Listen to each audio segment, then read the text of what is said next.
আসলে আমাদের এই প্রোগ্রামটা করার উদ্দেশ্য হচ্ছে যে আমাদের শিক্ষার্থীদেরকে আমরা আসলে কি শেখাচ্ছি আপনারা তো যদি বাড়ির পাশে থাকতেন বা আমাদের শিক্ষার্থীরা যদি অনাবাসিক পড়াশোনা করতো, আমরা কি পড়ালাম না পড়ালাম, কি শিখালাম, কি লেখালাম, কি মুখস্থ করালাম, এবং মুখস্থ শুধু করালেই হবে না, তাদেরকে আবার প্র্যাকটিস করাইতে হয়। তাদেরকে সাহস বাড়ানোর জোগানোর জন্য অনেক কিছু কৌশল অবলম্বন করি আমরা।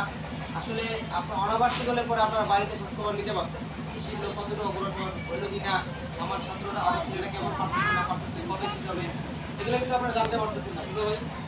এই জন্য আমরা চাচ্ছি যে আপনাদের আজকে ছুটিও দিব আপনাদের সন্তানদেরকে, আপনার সন্তানরা বাসায় গিয়ে কী করবে, কীভাবে চলবে, এখানে কেমন করে ছিল, এই বিষয়গুলো আপনাদের উপস্থাপন করবো, ওদেরকে উৎসাহ দিব।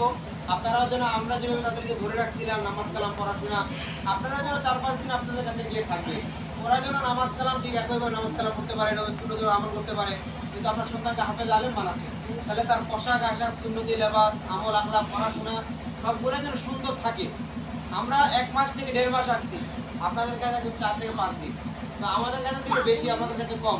তাহলে আপনাদের কাছে কি, আপনাদের কাছে যেন আমলটা ওখানে গিয়েও হয়, এটার জন্য আপনাদের সহযোগিতা দরকার।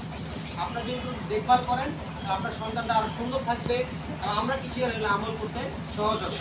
তো আলহামদুলিল্লাহ আমাদের শিক্ষার্থীরা কি শিখলো এগুলো একটু প্র্যাকটিস করাচ্ছি, সবার সঙ্গে বলার চোখে একটু সাহস বাড়লো। পাশাপাশি আপনারা তো জানতে পারলেন যে না আসলে হুজুর যে বলে বা আমরা মাদ্রাসা দেখি, কিন্তু আসলে কি তারা পোশাক আছে সুন্দর নাকি ওদের পড়াশোনাও সুন্দর, এগুলো একটু উপস্থাপন করার জন্য আজকের আয়োজনটা। ইনশাল্লাহ আরও সবাই থাকলে হয়তো বা সকল অভিভাবকরা জানতে পারতো, যদিও বা অনেক অভিভাবক আমাকে ফোন দিয়ে বলেছেন হুজুর আজকে ঈদের আগে এই জন্য ব্যস্ততা, এই জন্য আসতে পারিনি, দুঃখ প্রকাশ করছেন। আগামীতে থাকার জন্য ইনশাল্লাহ প্রতিশ্রুতি নিয়েছেন। বা আলহামদুলিল্লাহ আপনারা যারা এসেছেন আপনাদেরকে মোবারকবাদ। ইনশাআল্লাহ তাআলা আল্লাহ যেন আপনাদের এই উপস্থিতিকে কবুল করেন। সকলের চেষ্টা প্রতিষ্ঠাকে যেন আল্লাহ, আমাদের মাদ্রাসার চেষ্টা প্রতিষ্ঠাকে যেন আল্লাহ কবুল করেন সকলে বলে আমিন। আরও কিছু শিক্ষার্থী রয়েছে।